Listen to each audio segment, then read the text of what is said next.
Hi, everybody, and thank you for joining me today. If you're watching this, chances are you've found yourself thinking a little more about your heart health lately. Not because something dramatic has happened, but simply because as the years go by, we become more aware of how our bodies respond to daily life. Perhaps you've noticed you get tired a little more easily than you used to, or that recovery after a long walk takes a bit longer. Or maybe you've had routine checkups that made you pause and think. Tonight isn't about fear. It's not about warnings or worst-case scenarios. Instead, this is a calm conversation, one that many of us need as we move through later stages of life. We'll be talking about how our arteries change naturally with age, why those changes don't mean something is wrong with you, and how certain everyday food choices may gently support your body over time. There's no miracle meal here, no quick fixes, and no pressure to do everything perfectly. Just a chance to better understand what's happening inside the body and how small, steady choices can help create a more supportive environment for long-term well-being. And as we go along, you might find yourself thinking, that makes sense.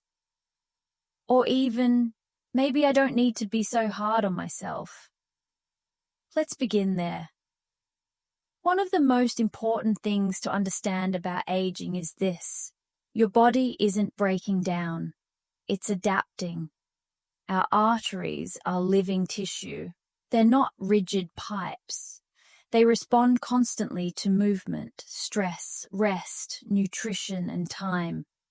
When we're younger, those responses tend to be quicker and more flexible. As we get older, the same systems still work, but often more slowly and more subtly. That doesn't mean damage is inevitable. It means the body needs a different kind of support. Many people carry a quiet sense of guilt when it comes to health. I should have done more.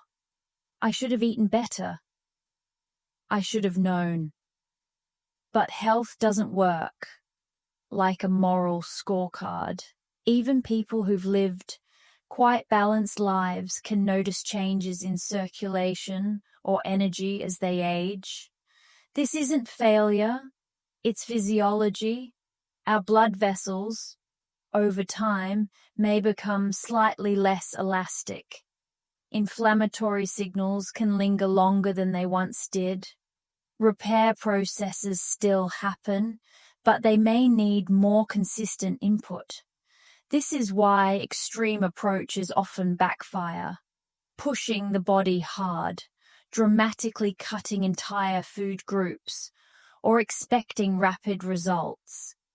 For many older adults, the most helpful shift is letting go of the idea that the body needs to be fixed, and instead seeing it as something that needs to be supported. When we stop fighting our bodies and start listening to them, something changes, not overnight, but gradually. That shift alone can bring a sense of relief. You haven't failed, you haven't missed your chance, and you're certainly not too late. You're simply at a stage where steadiness matters more than intensity. Inside our arteries, there's a quiet balancing act happening all the time. Fats move through the bloodstream, minerals circulate, inflammatory signals rise and fall, repair processes respond to tiny stresses we're not even aware of. When everything is reasonably balanced, blood vessels remain flexible and responsive. When that balance is slightly off for long periods, the vessel walls may gradually become less supple. A helpful way to think about this isn't blockage or damage, but stiffness. Imagine a garden hose that's been left in the sun for years. It still works, water still flows, but it doesn't bend quite as easily as it once did. That's often what happens with arteries as we age. These changes don't usually cause immediate discomfort. They develop quietly. And because they're gradual, they're easy to overlook or dismiss. This is why dramatic language doesn't help, and why fear-based messages often miss the point. The body isn't suddenly in danger. It's simply responding to years of signals. What matters most isn't trying to force those changes away, but gently encouraging balance, supportive circulation, calmer inflammatory responses, healthier vessel function over time. This is where everyday habits come in, not because they cure anything, but because they influence the environment the body operates in. Food, movement, rest, and stress all send messages. The body listens, slowly, patiently. And the good news is that these systems are responsive well into later life. Understanding that can bring a sense of calm. You're not dealing with something mysterious or out of control. You're working with processes that have always been there. This is one of the most common questions people ask.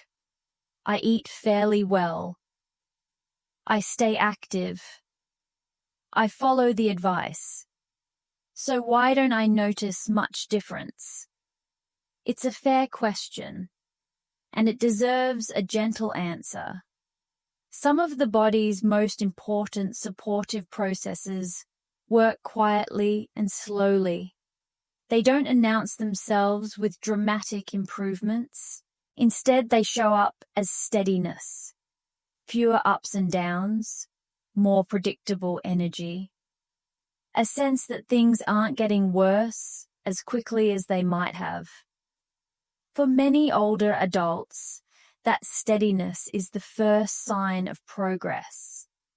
Another reason change can feel subtle is that not all healthy habits affect the body in the same way. Some habits help manage symptoms. Others support underlying processes that take longer to influence how we feel. This is why doing everything right doesn't always translate into immediate feedback. It's also why consistency matters so much more than perfection. Rather than focusing on dramatic outcomes, it can be more helpful to ask, am I supporting circulation regularly? Am I choosing foods that encourage calm rather than stress inside the body? Am I allowing time for these processes to do their work? When those questions guide decisions, progress often becomes visible over months, not days. Many traditional eating patterns associated with long-term heart health share common features. Plenty of leafy greens, natural oils used generously but thoughtfully, fermented or aged foods in moderation, colorful fruits rich in natural compounds. These foods don't act like medication. They don't reverse anything overnight. They simply create conditions where the body can maintain balance more easily. And that's often enough. Another important point is expectations. Modern health culture has trained us to expect quick results, but the body doesn't work on social media timelines. Especially in later life, the goal often isn't dramatic improvement, but preservation. Maintaining flexibility, supporting circulation, keeping systems working smoothly. When viewed that way, many people realize they've been making progress all along, even if it didn't look the way they expected. That realization can bring a quiet sense of hope. It's important to be very clear about this. Food is not a substitute for medical care. It doesn't diagnose, it doesn't cure, and it doesn't replace professional advice. What food does do is influence the internal environment the body works within. Certain foods are associated with calmer inflammatory responses. Others support circulation.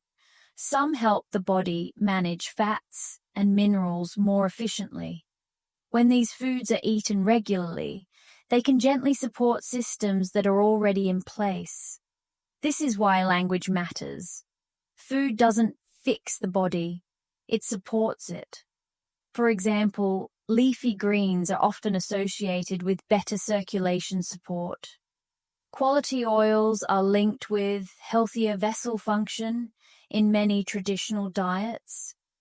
Fermented and aged foods have long been part of cultures known for longevity. None of these foods work in isolation, and none of them work instantly. But together, over time, they can help create stability. For many older adults, this approach feels far more sustainable than strict rules or rigid plans. There's room for enjoyment, room for flexibility, and room for listening to the body's responses. Instead of asking, "Is this perfect?" the question becomes, "Is this supportive?" That shift often brings relief. At its heart, health in later life is less about control and more about conversation. A conversation with your body, with your routines, and ideally with others walking a similar path. Small, steady habits tend to matter most. Regular movement. You enjoy meals that feel nourishing rather than restrictive. Time to rest and recover, willingness to seek professional guidance when needed. There's no finish line here, no moment where everything is suddenly done. Just an ongoing process of care. And that's exactly what this channel is about. Senior Health Conversations isn't here to pressure you. It's here to offer understanding, perspective, and calm guidance. If something in today's conversation resonated with you, that's enough for now. You don't need to change everything at once. Perhaps it simply gives you a new way to think about your body, or a bit more patience with yourself. If you'd like to continue these conversations, you're very welcome to subscribe. And if you feel comfortable, you can share your thoughts or experiences in the comments. Many people find comfort in knowing they're not alone in what they're feeling. Thank you for spending this time together. We'll keep talking, calmly, respectfully, and without pressure. If today's conversation felt helpful, you're very welcome to subscribe to the channel. That way you won't miss future videos where we continue talking about health in a calm, practical, and realistic way. You can also give this video a like if it resonated with you. It helps more people find these conversations, especially those who may need them, but don't know where to start. If you feel comfortable, I'd love to hear from you in the comments. You don't need to share anything personal. Even a simple note like, "This made sense," or "Thank you," is enough. And if you know a friend or family member who might benefit from a gentle, pressure-free discussion like this, please share the video with them. Sometimes the right conversation at the right time can make a quiet but meaningful difference. Thank you for being here, and I look forward to continuing these conversations with you.